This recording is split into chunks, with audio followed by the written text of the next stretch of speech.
জনাব তোফাজ্জল হোসেন, উপপরিচালক যুব উন্নয়ন অধিদপ্তর বগুড়া, এবং জনাব আলমগীর হোসেন, জেলা ক্রীড়া অফিসার। আমি দেখতে পাচ্ছি আমাদের আজকের অনুষ্ঠানের মান্যবর প্রধান অতিথি ডক্টর শেখ মোহাম্মদ জুবায়ের হোসেন, যুগ্ম সচিব।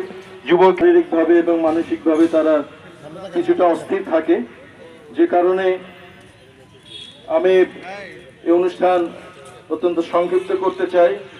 তবে শুরুতেই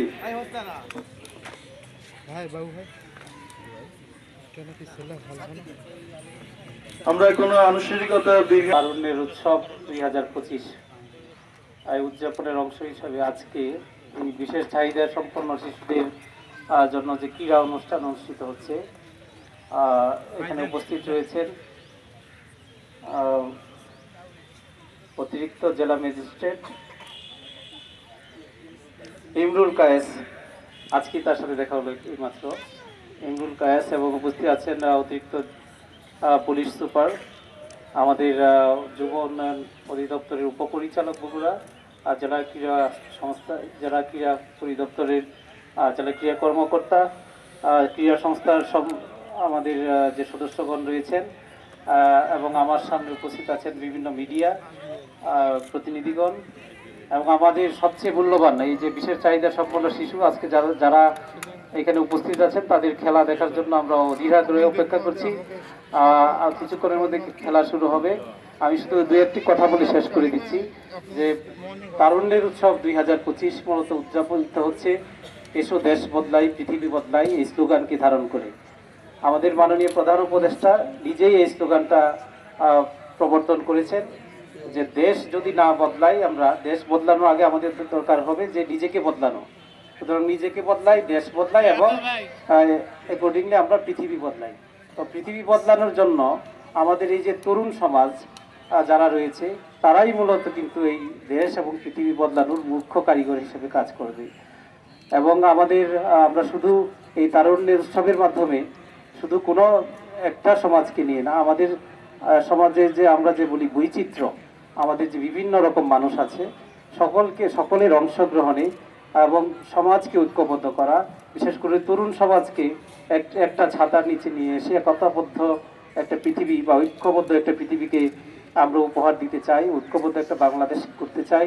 আমাদের যে অতীতে অনেক ধরনের বিভক্তি ছিল, সেই বিভক্তি ভুলে গিয়ে আমরা এই তারুণ্যের উৎসবের মাধ্যমে আমরা এক বাংলাদেশ, একই লক্ষ্য উদ্দেশ্য সাধন করার জন্য এবং ভবিষ্যতে একটা নতুন বাংলাদেশ গড়ার প্রত্যয় নিয়ে কিন্তু আমরা এই তারুণ্যের উৎসব উদযাপন করছি, যেটা আগামী 19শে ফেব্রুয়ারি পর্যন্ত চলবে। তার মানে এই নয় যে তারুণ্য উৎসব শেষ হওয়ার পর আমাদের সমস্ত কার্যক্রম বন্ধ হয়ে যাবে, কিন্তু সারা বছর ধরেই তারুণ্যের উৎসব কোনো না কোনো কার্যক্রম আমরা চালু রাখবো এবং এটা কন্টিনিউয়াসলি চলতে থাকবে। এবং যুব ক্রীড়া মন্ত্রণালয়ের মাননীয় উপদেষ্টা, আপনারা জানেন উনিও একজন তরুণ ব্যক্তি, আমাদের যে জুলাই আগস্ট বিপ্লবের অন্যতম নায়ক উনি, এবং ওনার নেতৃত্বে কিন্তু আমরা কাজ করছি যে তরুণদেরকে ঐক্যবদ্ধ করার জন্য যা যা করার দরকার সেগুলো কিন্তু করছি। এবং আমাদের সমস্ত, আপনারা জানেন যে আমাদের 64 জেলা এবং 495 উপজেলায় কিন্তু একসাথে এই তরুণদের নিয়ে ঐক্যবদ্ধ করার জন্য সারা দেশে একসাথে কার্যক্রম চলছে। এবং এই কাজগুলোর জন্য নেতৃত্ব দিচ্ছেন আমাদের যে স্থানীয় প্রশাসন, আমাদের উপজেলা প্রশাসন এবং জেলা প্রশাসন, তারা কিন্তু নেতৃত্বের সাথে কাজ করে যাচ্ছেন। এবং আপনাদের যারা মিডিয়া রয়েছেন তাদের সকলের সহযোগিতা নিয়ে আমরা কিন্তু আসলে আমরা একই লক্ষ্যে, একই বাংলাদেশ গড়ার জন্য এবং ভবিষ্যতে সুন্দর বাংলাদেশ গড়ার জন্য আমরা কাজ করে যাচ্ছি। তো আমি আজকের এই বিশেষ চাহিদা সম্পন্ন শিশুদের যারা অনেকক্ষণ ধরে এখানে অপেক্ষা করছে, তাদেরকে আর অপেক্ষা করে রাখতে চাই না, আমরা তাদের খেলা উপভোগ করব। এবং আমি আজকের এই বিশেষ যে খেলাধুলা ক্রীড়া অনুষ্ঠান, সেই ক্রীড়া অনুষ্ঠানে আমি আজকে এই শুভ উদ্বোধন ঘোষণা করছি। ধন্যবাদ। বগুড়া এবং সভাপতিত্ব করছেন যিনি আলমগীর হোসেন, জেলা ক্রীড়া অফিসার বগুড়া, তিনিও রয়েছেন মোস্তফা মোগল, যিনি সদস্য বগুড়া ডিএসএ সদস্য, খাজা আবু আয়াত হিরু, বগুড়া ডিএসএর সদস্য, উপস্থিত রয়েছেন আব্দুল্লাহ তকি, জেলা সংগঠক নাগরিক কমিটি, উপস্থিত রয়েছেন নবগঠিত অ্যাডক কমিটির সদস্য অন্যতম হাসান মোল্লা এবং অন্যান্য অতিথিবৃন্দ।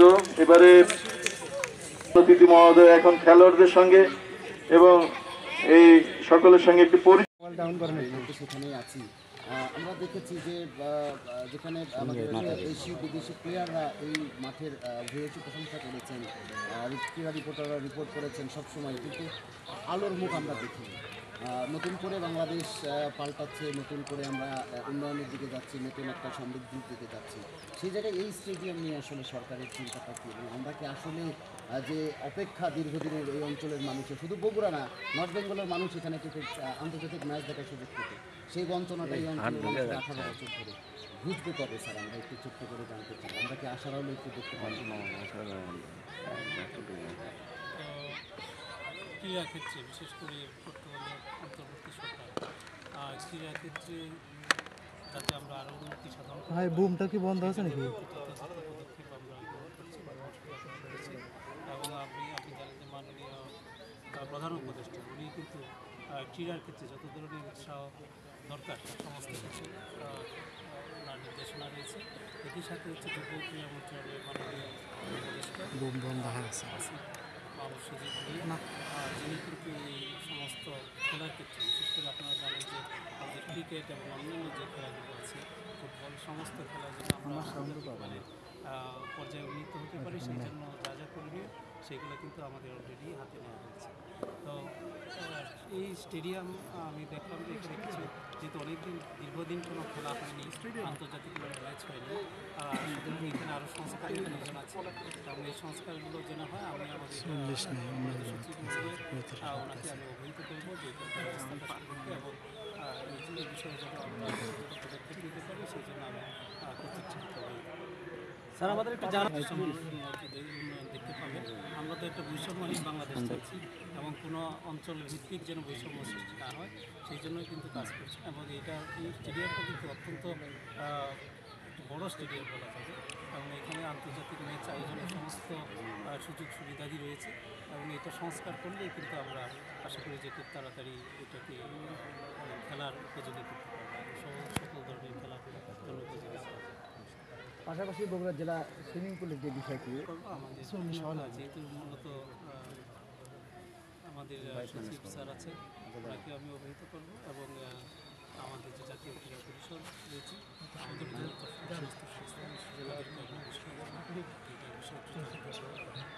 মহোদয়, একটু সুনির্দিষ্ট একটু জানতে চাই, আসলে আমরা বগুড়া চেষ্টা করছি আমাদের সীমাবদ্ধ সময়ের মধ্যে, আপনারা জানেন যে কিছু কাজ করতে কিছু সময় লাগে, সুতরাং এই সময়ের মধ্যে আমরা চেষ্টা করবো যে স্টেডিয়ামের যাতে উন্নয়ন সাধন এবং যেসব কাজগুলো করা দরকার সংস্কারের কাজগুলো সেগুলো আমি আমার কর্তৃপক্ষকে অবশ্যই অবহিত করব, এবং আমরা আশা নিয়ে আমাদেরকে এগোতে হবে। হ্যাঁ, আশা নিরাশ হলে হবে।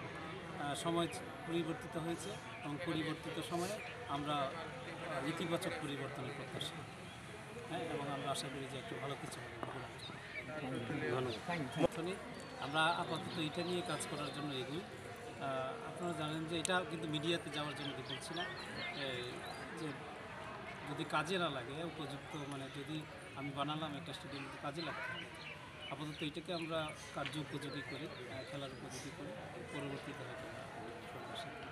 আচ্ছা, আর একটা স্টেডিয়ামের প্রশাসক যিনি এখন দায়িত্ব আছেন তিনি শুনেছেন, তো আশা করি যে এটা বিষয়টা। Thank you.